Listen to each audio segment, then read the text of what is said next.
Halo semuanya, kenalin nama aku Krisna Tirmadira, MA007. Pada kesempatan kali ini aku ingin membahas mengenai materi yang dibahas pada prainteraksi 2. Sebelumnya saya sudah mewawancarai satu pejuang lainnya, sehingga di sini saya ingin kembali mereview materi yang saya dapatkan. Oke, jadi yang pertama itu ada berpikir matematis. Jadi berpikir matematis merupakan cara pendekatan masalah menggunakan logika, pengenalan pola, dan juga penalaran berstruktur. Nah, dalam berpikir matematis ini ada beberapa komponen yang harus dipenuhi. Yang pertama adalah identifikasi masalah. Tentunya kita harus mengenali sebenarnya apa sih masalah yang ditanyakan pada apa yang ditanyakan pada masalah tersebut. Lalu yang kedua adalah pengenalan pola, yaitu mendekati struktur berulang atau kesamaan yang sudah dikenali. Lalu yang ketiga ada abstraksi, yaitu membuang detail yang tidak relevan dari suatu situasi. Lalu yang keempat ada representasi, yaitu mengekspresikan masalah dalam bentuk matematika. Lalu yang kelima ada penalaran logis, yaitu mencakup penalaran deduktif, membentuk dan menguji dugaan dan menyusun argumen untuk membuktikan atau membantah suatu klaim. Lalu yang keenam ada generalisasi, yaitu mengambil sesuatu yang berhasil dilakukan dalam suatu konteks. Yang terakhir ada refleksi, yaitu mengevaluasi apakah solusi yang diberikan itu berhasil atau tidak.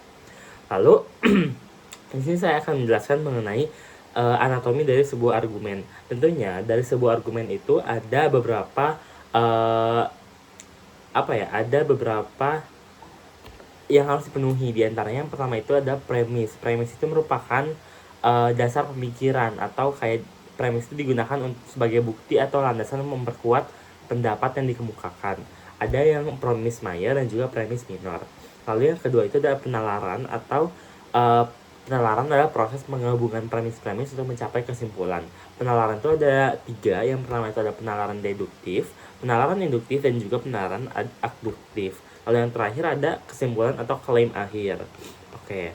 Selanjutnya di sini saya akan membahas mengenai critical thinking. Critical thinking merupakan atau berpikir kritis itu kemampuan untuk menganalisis informasi secara objektif, logis, dan juga sistematis guna untuk membentuk pemahaman yang lebih baik dan membuat keputusan yang tepat. Jadi apa sih sebenarnya urgensi dari critical thinking atau berpikir kritis? Jadi teman-teman, pada masa sekarang itu informasi yang hoax, misleading itu beredar dengan cepat dan gak bisa tanggung begitu saja. Nah, dengan adanya berpikir kritis, kami sebagai mahasiswa tuh diajarkan untuk mencari informasi, tidak hanya menelan mentah-mentah, namun mencari tahu terlebih dahulu apakah informasi itu sudah benar atau belum. Lalu ada juga cara mengidentifikasi masalah. Nah, cara mengidentifikasi masalah itu yang pertama mendefinisikan masalah, lalu yang kedua menganalisis akar permasalahan, membentuk berbagai solusi potensial, menentukan dan mengimplementasikan sosial terbaik, dan yang kelima mengevaluasikan hasil sosial. Oke, yang selanjutnya ada decision making dan prioritization. Decision making yaitu kalau didefinisikan yaitu menentukan suatu solusi terbaik yang paling tepat dari berbagai alternatif yang telah dibentuk melalui proses decision making.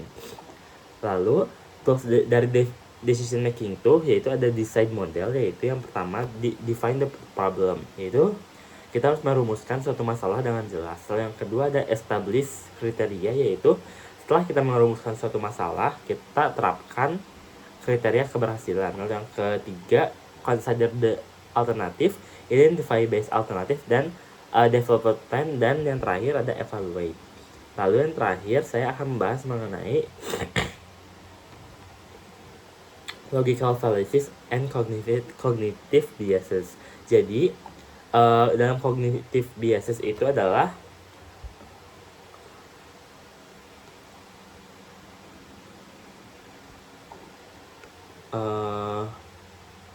cognitive bias itu merupakan kesalahan dalam proses berpikir, menilai, mengingat akibat keyakinan yang menyampaikan informasi lain. Nah, dalam tipe-tipenya itu ada confirmation bias, survival bias, Hall effect dan horn effect, dan overconfidence effect. Sekian dari saya.